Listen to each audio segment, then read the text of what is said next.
Hey, so my name is Addison Jones, and today I'm going to talk to you about the death in different cultures as my diversity presentation. So, when I think about death, I think about the American people and how it affects us. Really, it affects us in religion and race.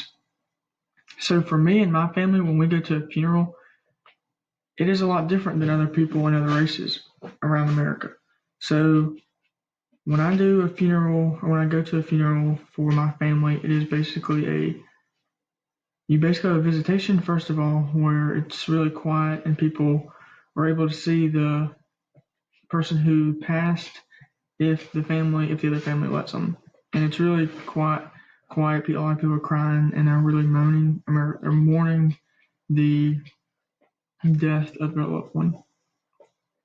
So for me, or for a white American, I guess you could say, or for my family and my lifestyle, it's basically where you have a visitation first of all in a funeral, and then you move from there and you go to the actual funeral where it's really quiet. You either have 1 to 3 people actually there talking about the loved one who they lost and what it meant to them, and then you also have your Native Americans. And I heard their funerals are a lot of fun. Yes, you are. Yes, it is always sad because you lost a loved one, but they make it into a big party type thing where there's no sense in being sad because they're now in heaven where they belong with the Lord, and they're in a better place because they're not sick or whatever happened. So it's just a completely different thing than to my normal funeral that I would attend. They just get loud and rowdy and they have a good time, and they really remember who the person was who passed. So there are a lot more ways that death can be different in cultures, and we will get to that later on.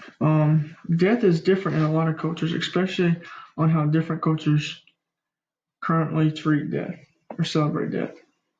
One interesting fact I learned by researching is that actually Halloween used to be a day that they celebrated the dead. And some people still do that. I just thought that was really shocking to me, and I had no clue that Halloween was actually I never knew really how Halloween was actually I guess a holiday for some, and it really helped them out.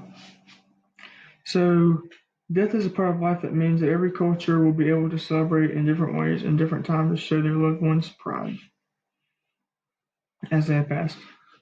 One culture I was reading about has a day where families gather and clean and decorate the graves. It's called the Day of the Dead. It is from Dia los Metros, Mexico. This also dates back to the Aztec Empire. And one other interesting fact I have found is that Hungry there's a Hungry Ghost Festival in China. This celebration is for China.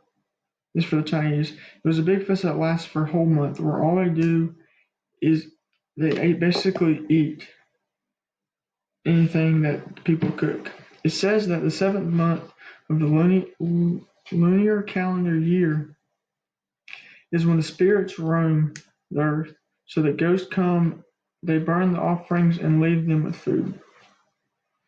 So, as I've stated, these two from where you have your Hungry Ghost Festival and then you have your Day of the Dead, that shows there's completely different ways people celebrate death. And even in ours, where you have the Native Americans and you have the whites, and they celebrate death and they do their funerals completely different than a lot of other people do it.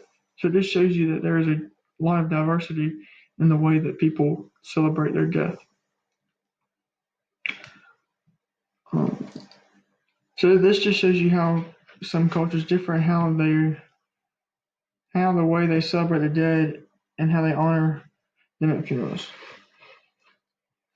It is completely different in these other countries than it is really in America.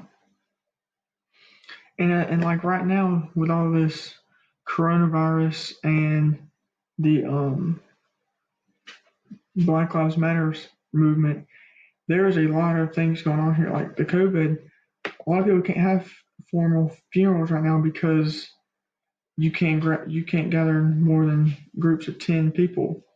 So it's really hard for a lot of families to have funerals or um, any kind of formal get together if someone dies. So now it's just you're with your immediate family, maybe 5 to 6 people. That's all you can have. One of the last things I'm gonna actually talk about is life after death. Life after death is a big thing to some people. For me, I don't really think of it too much, but there's a lot of people that do. And the meaning of life after death, there are a lot of different ways people see life after death. Some people see it as you're going to heaven and you're going to be with the Lord. That's how I see it as. And then some people, like in the Abrahamic tradition, see that the dead go to a specific plane of existence after death, which is determined by the God based on their actions and beliefs during life. And also, as I learned in school, I don't remember if it was high school, middle school, whatever it was. Well, you actually can be turned into like a plant or a tree in afterlife and then grow. And basically, people call it your second life, which is a little weird for a lot of people. But I mean, I think it'd be pretty cool if you could become a tree or like a big oak tree. You know, they last for hundreds and hundreds of years. So some people would do that, and you'll be able to last longer. But to me, death death is a lot more complicated or a lot more diverse than I thought it was.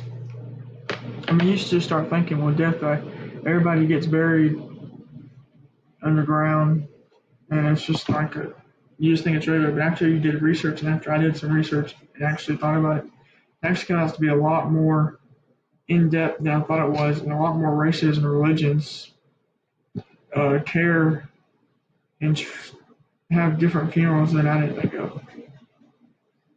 So that's all I have for you. Thank you very much.